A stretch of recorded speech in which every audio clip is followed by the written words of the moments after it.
to episode number 151 of the LSR podcast. My name is Matt Brown, joined each and every week by the brightest minds in all of the gaming industry. With me, I have Justin Galker. I have Adam Candy. You can find them on the Twitter machine and follow them for free. And you should just go smash the button at Dustin Galker, at Adam Candy, 2 E's, no Y. And if you hate yourself, you can follow me at Matt Brown M2. Talk about what's going on in Ohio. We'll look at some Colorado stuff going on with the taxing there in Colorado. We will talk about a book maybe not being online when it should have been online at some point. And then we'll look at an article that was written about a player that's going to be coming into the Canadian market as well. But as always, subscribe, rate, review. We do appreciate all of that. And if you happen to be watching this on the YouTube, go ahead and hit that subscribe button down below. Let's kick things off here, Dustin, with we barely knew ye, the score.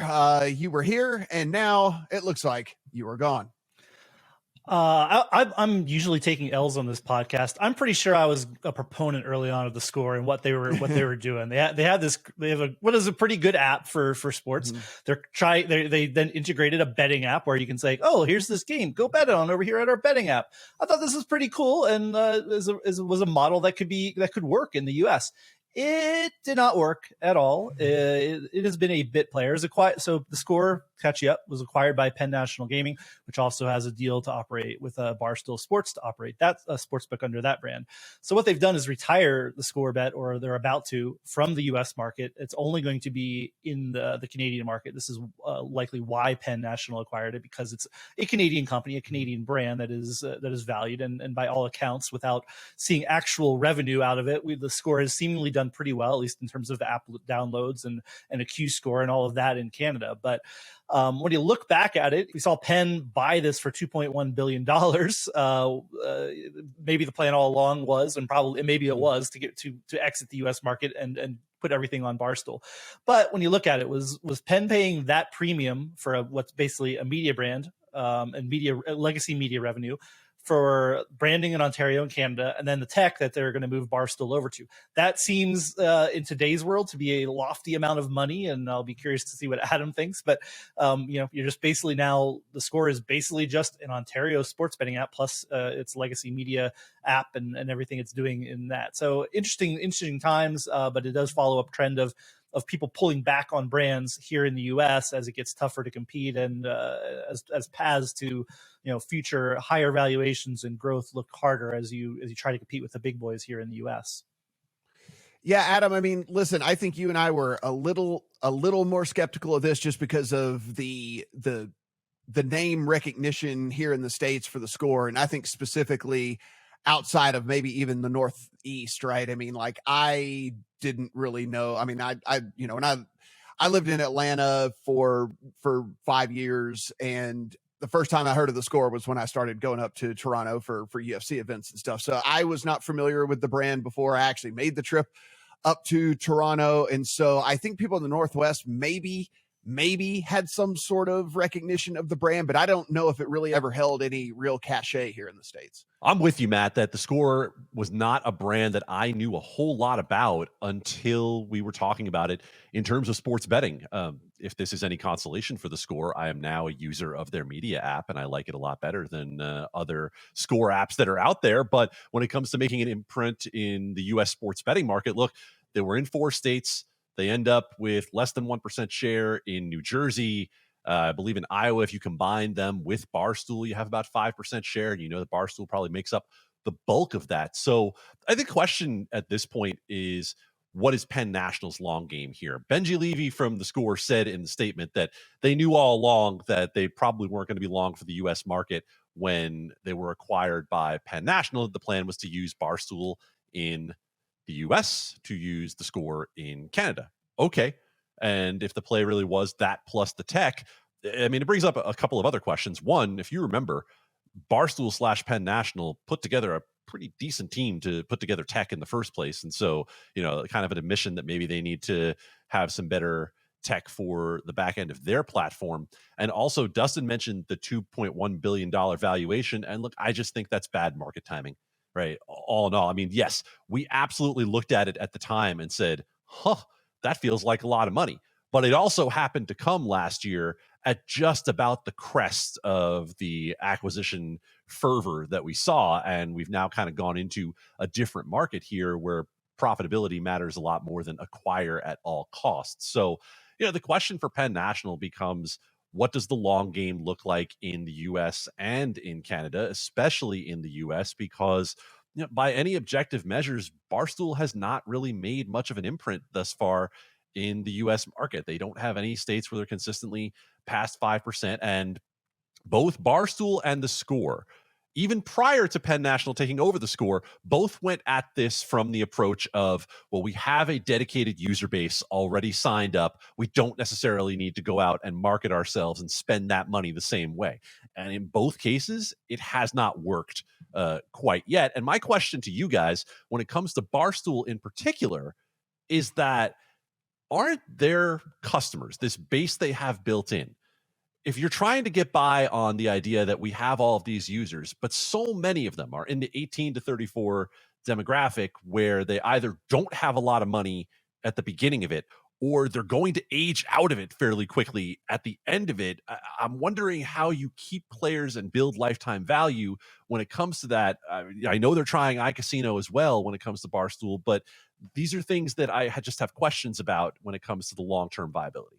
Yeah, I mean, I'll agree with you. It's it's lower value players, and they're also not converting them. The number that kept being thrown out when they this partial acquisition was thrown out was like 60 some million fans of Barstool, that we're going to convert all of these fans of Barstool to sports bettors. No, if that was happening, Barstool would be the leader in sports betting in the United States if they could convert their entire fan base or people who consume their content or they consider loyal fans or what have you. That would be what we're seeing. That we're not seeing that. Like you said, they're maybe 3 or 4 in like a Pennsylvania, but they're usually 5th or lower in a lot of other states that they've entered. So there's a question of people will call us Barstool haters, but I just look at it objectively that the plan that Penn and Barstool had was to come in, convert all these people, and then go crush the market. They have not done that, and like you said, even if they are converting all these people, are these the best bettors that you really want in terms of creating a valuable ecosystem for your company? So, I think there's a lot of questions, and it'll be interesting to see what the funnel looks like. I signed up for theScore when it was live in New Jersey, I think, and I got an email saying go to Barstool Sports. I don't know, is that going to work? Probably not. Like that's not a different user. Like maybe if you you just go to another app, why did you go to Barstool if you didn't? So it'll be interesting to see like what Penn's plan is, but they've been all in on sports betting and online gambling, casino. I'll be curious to see what they do moving forward with this realization that they're not going to serve the U.S. with theScore. So, Adam, I guess as I got to sit here thinking about this, right, is look, we're obviously focused on one aspect whenever we do this podcast, Riley. We're certainly focused on the gaming aspect of everything. That said, we are also a media company. And is there a chance that we're overlooking the media aspect of this as well, right? I mean, we know there's an incredible amount of users that Barstool gets on a daily basis. They have gigantic advertising deals. They have gigantic sponsorship deals for the different things that they do and whatnot. I assume theScore, with as popular as it is up in Canada, has major advertisers and major advertising dollars and sponsorship deals and stuff behind that. Could the sports betting angle of all this just kind of be like, I don't know, maybe 50-50 as opposed to like the main point of acquisition for all this? I mean, is there a chance that maybe this is just a cherry on top type situation where any money that you make from converting the people from the media sites is just kind of awesome? I guess the question that you then ask is, okay, if we're just going to look at this from the media angle, then where do we turn to the monetization angle for Penn? Are you just trying to get more exposure for Penn National's resorts? Are you just trying to say that you have more channels to get people to come out and spend time at their properties and spend in their casinos and on their other amenities? Like, are you just saying that you're just converting those advertising dollars, and so that means more in the end?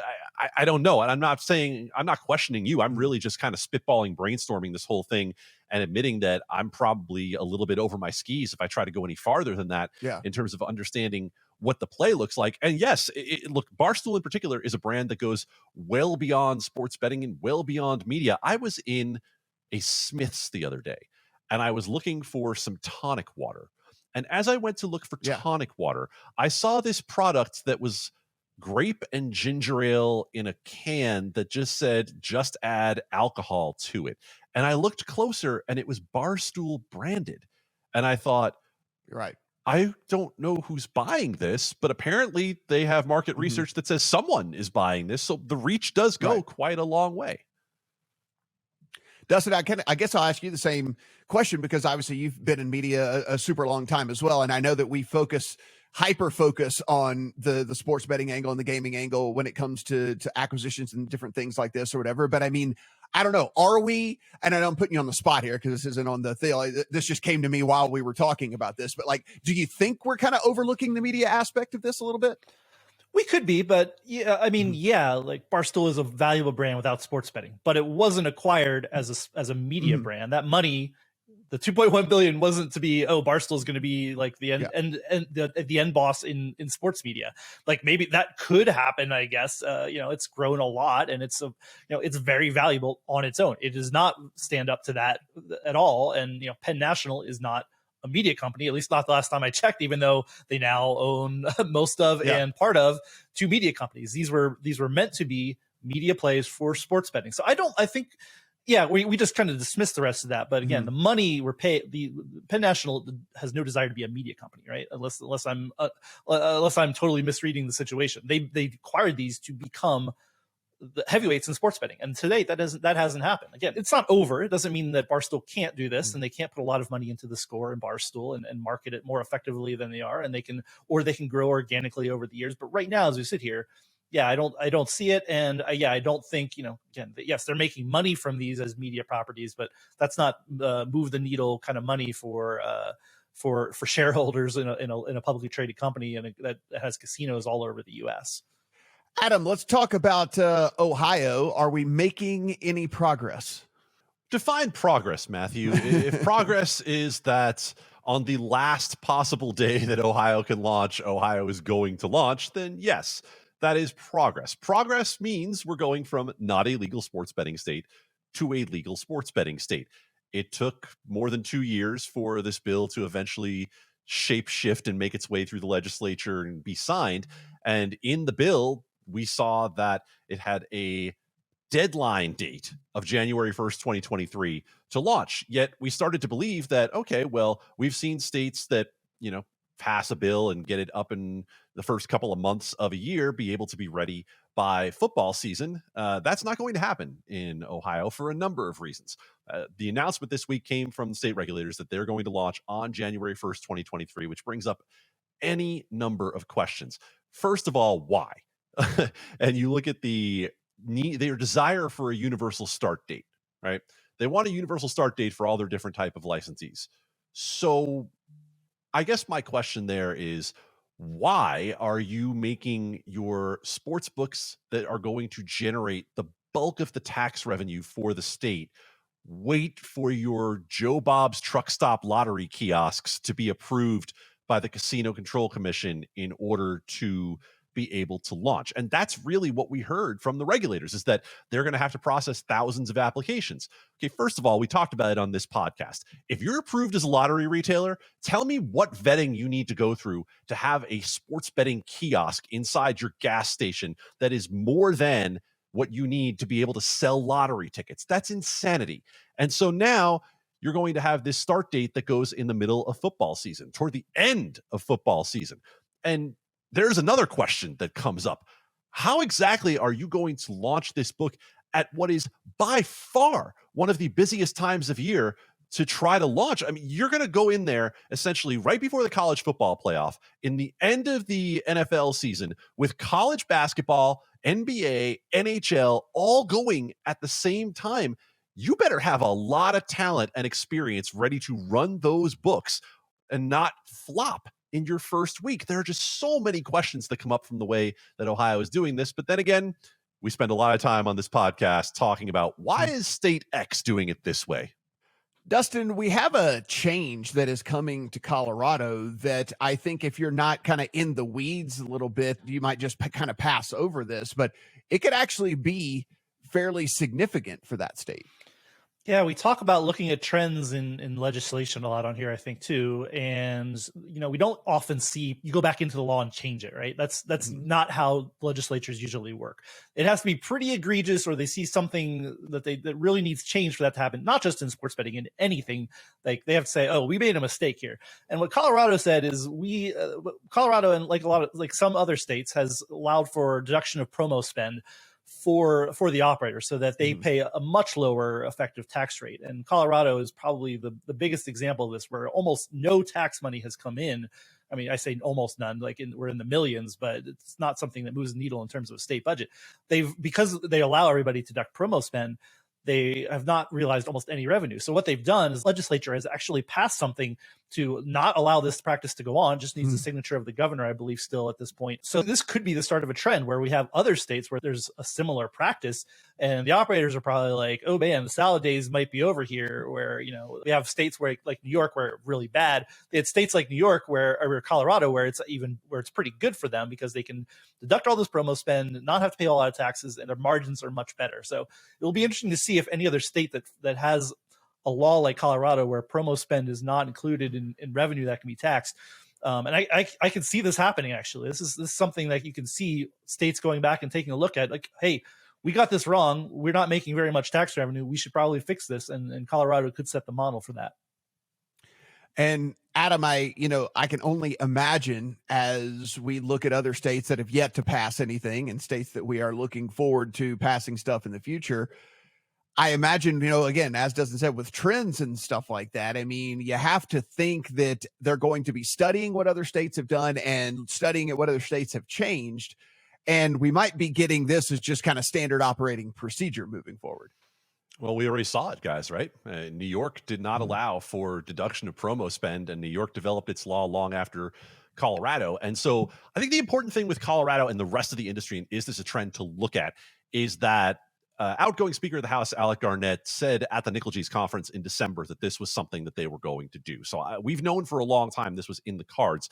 And it wasn't just a matter of making a change that cuts it off cold turkey. What the law is going to do is going to eventually just phase out the amount that you can deduct over a course of years. And I think that's probably a more progressive solution to this that could be adopted in other states, right? The New York way was basically New York having the hammer of being the giant market that it is, and being able to say, we can do this any way we want. So yeah, 51% tax rate, cool. No promo deductions, cool. Well, other states, I don't know, they're going to be in the same power position in terms of negotiating their laws and regulations. So I think what you might see is, okay, you say that the operator needs to be able to market themselves up front when they're trying to acquire customers. Makes total sense. But what you might see is then over year 2, year 3, year 4, year 5, you're allowed to deduct less of that promo spend as time goes on, because in theory, you've established who you are in the market a little bit by that point, and maybe it's not as big of a piece of the revenue pie. So it doesn't hurt the operators as much in that case, and it still allows the state to try to maximize its tax revenue as it moves along.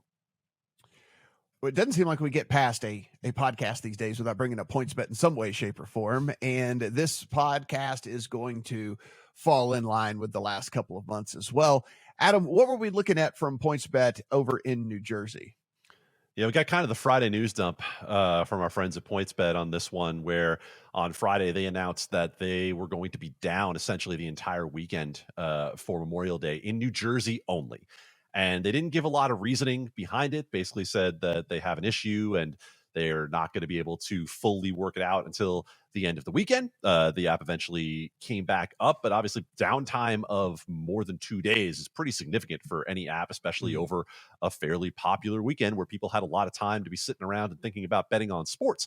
So we've done a little bit of digging into it. Nothing confirmed that we can say as of yet.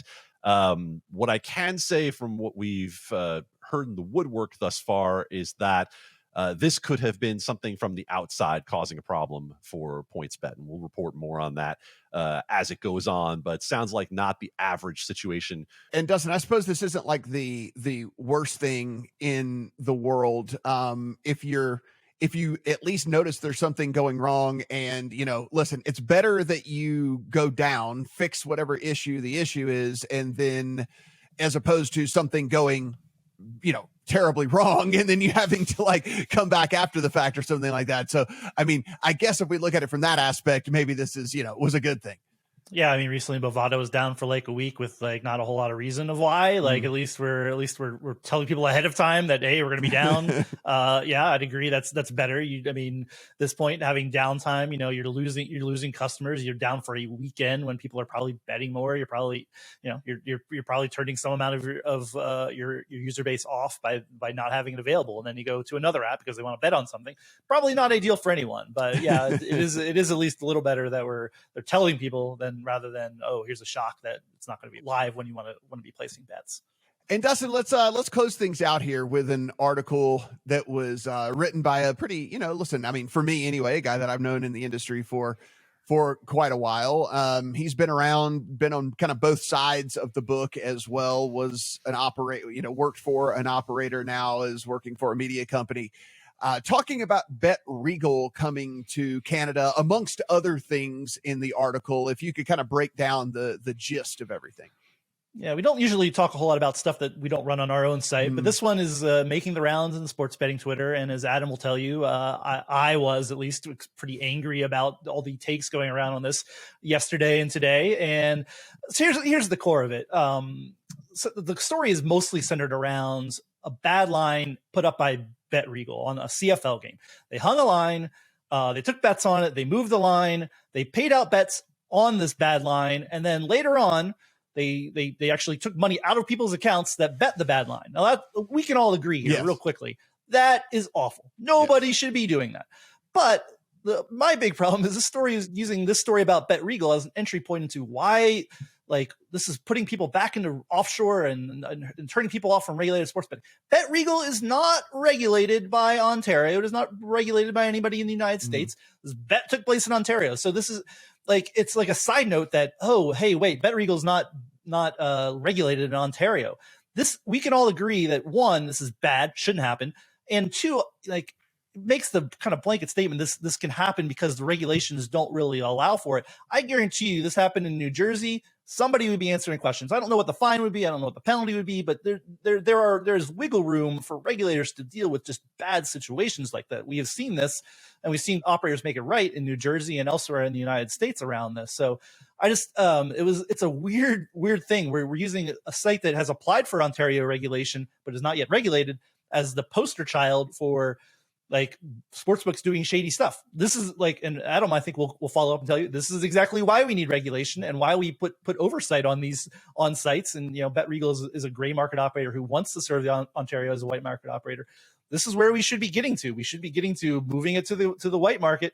Then you have some accountability, because yes, maybe there's not something specifically on Ontario that stops this, but I guarantee if you're regulated and there's going to be questions, and this isn't going to just get handled kind of off the books. There's a lot that can be answered. And let's also put it this way. There's also reciprocality around jurisdictions. You're regulated in one, your gaming license comes up for you get fined or something. Other people are going to take a look at that and look at your practices. So I just reject that BetRegal, an unregulated site, is this is why regulation is bad. It made me insane. I'm not quite as frothed up as I was earlier, but I know Adam has thoughts on this as well. Yeah. Adam, here's the main thing that we've kind of said time and time again. And I think this is at least a starting off point with all of this, is that if you are betting at least at a legal and regulated book, you have some form of recourse here. There is always some form of recourse. You can send emails all day long to an unregulated book, and yeah, they might at first try to play nice with you and all that stuff. But at the end of the day, if they want to give you the virtual middle finger, they can give you the virtual middle finger, as to where in any sort of regulated market, you have some sort of recourse. You can show up at a gaming commission meeting if you wanted to and go in there and talk to people, on top of filing complaints and all the formal different ways that you can go about things. So, I mean, again, just right off the top, that's the major difference here. And let's be clear here. We're not trying to talk around this for not giving people their proper credits. Adam Chernoff from Covers, who wrote this article. And, I personally, in hearing what Adams had to say over time, think that he has a deep well of experience, like you said, on both sides of this. And so I was curious when he teased it the night before, when he said this is one of the worst things I've ever seen happen to players, what the article was going to be like. And to agree with everybody here, that is some shady offshore crap that they pulled. And it's something that should not be happening at any book anywhere. It's being conflated in some ways with things that have happened at regulated books elsewhere. And let's go back, right? Let's just get back in our time machine to 3+ years ago when FanDuel was in its infancy in New Jersey, and someone went up to live bet the Broncos Raiders game at the counter, caught a line that made no sense at all, and FanDuel wasn't really trying to pay that out at first. Well, what happened? Not only was there public pressure from Brandon McManus, the kicker of the Broncos, among others, but the regulators stepped right in.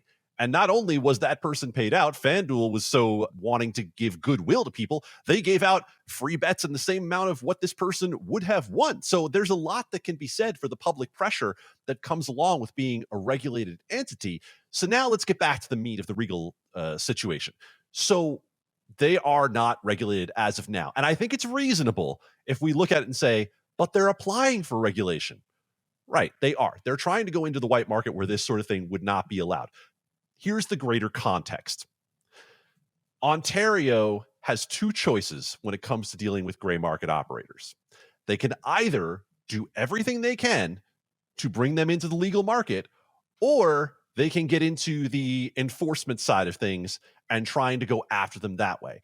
And if you guys know this as well as I do, and I know you do, they're going to bend over backwards to bring them into the white market. They are going to go as far as they can to bring them into the white market because the carrot is far easier than the stick when it comes to regulating gray market sites. And so I don't think it's a situation where BetRegal would have to worry that much about this happening at this time and screwing up their licensing process with Ontario, because Ontario is going to probably be willing to say, hey, don't do that again, and still go through with the licensure here. And so we're conflating other ideas, right? Adam said something about how the CFL is the official partner of BetRegal and how, this has been endorsed by numerous people.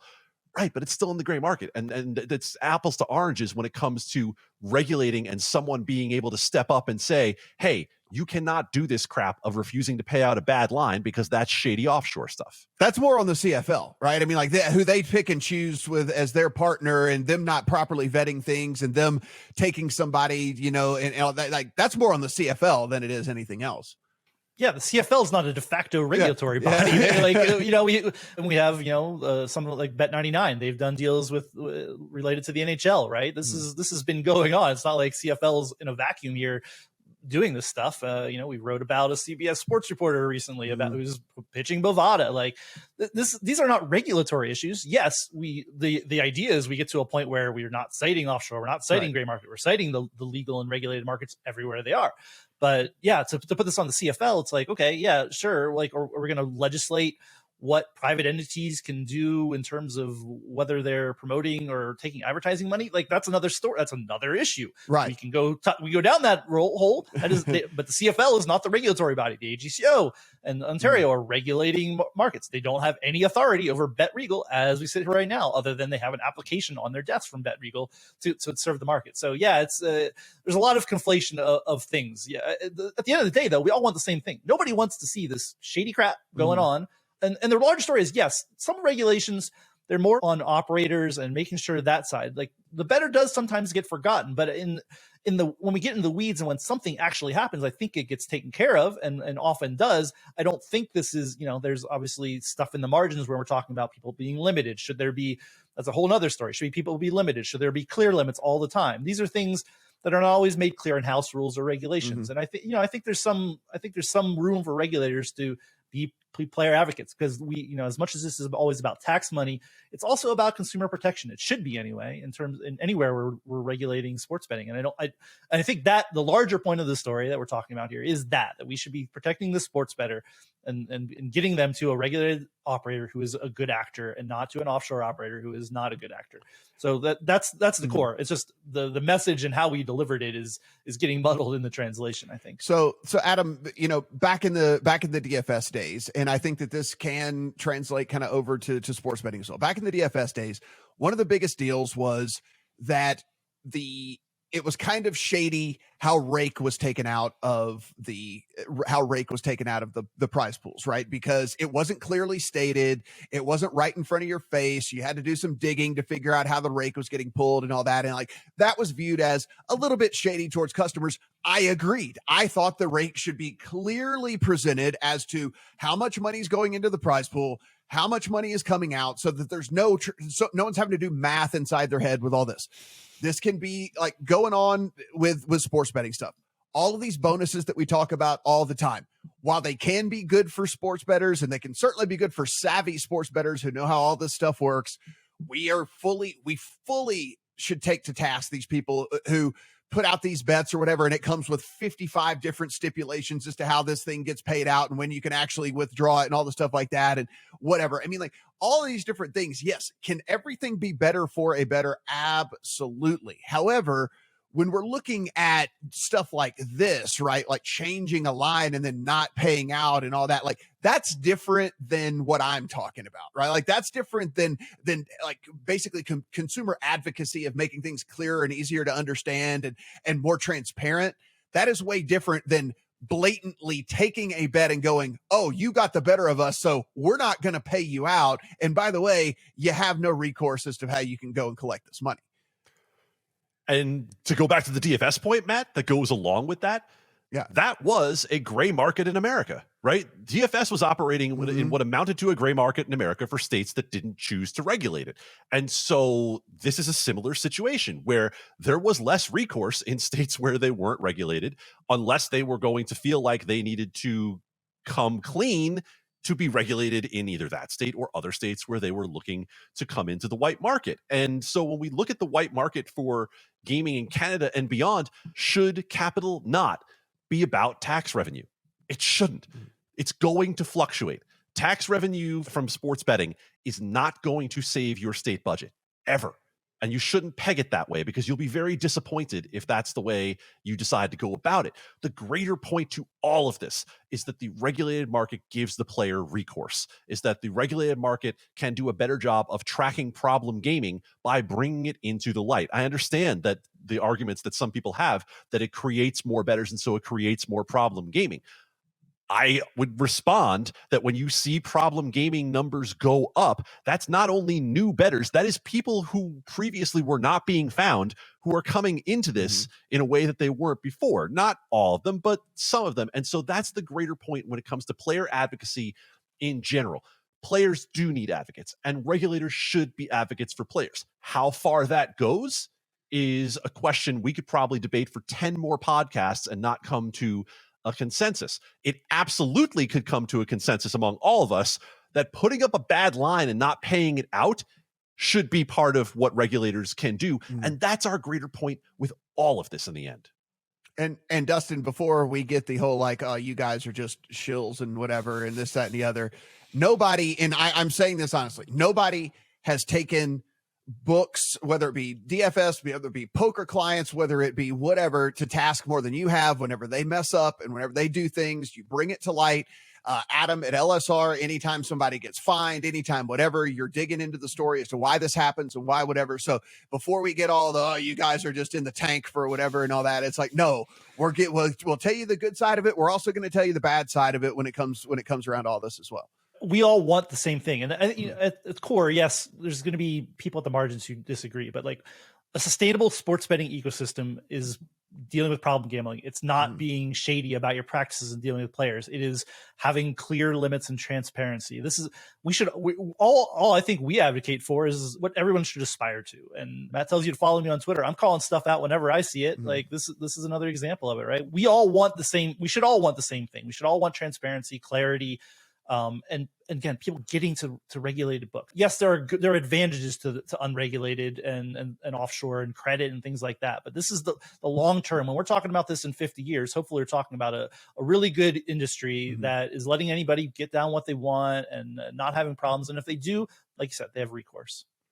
And Adam, to close things out here too, from a player standpoint, you and I, we both bet sports. We are part of that player pool and stuff like that. So for anybody to think that we're not pro player or that we're not like pro better or that we're not like pro, hey, fairness and all of this and everything, that argument is complete garbage too. Well, and everybody by this point who's listening to this podcast has probably heard the story of James Salinas in Colorado who works on VSiN and, had a terrible experience with Barstool Sportsbook and then had Dave Portnoy say, F that guy in the end. Well, newsflash, I did a show with James for a year. Like, James is a friend. I want to see James be treated well. I want to see you be treated well in Nevada. I want to see Dustin be treated well in Oregon.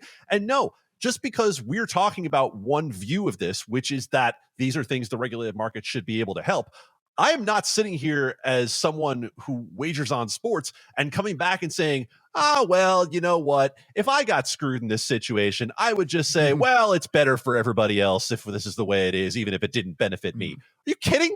Stop it. Right. And if you look at our you want to talk about social media, we have taken, and I'm just going to say, a reluctant watchdog role with some of the crap that goes on with regulated books when it comes to their social media over the last few weeks, like a regulated affiliate talking about someone $12 to shoot me to get money to put the last leg on your parlay that they still have not accounted for, by the way. So yes, we feel like we are talking about this from the perspective of what is best for everyone being able to have this for the long term.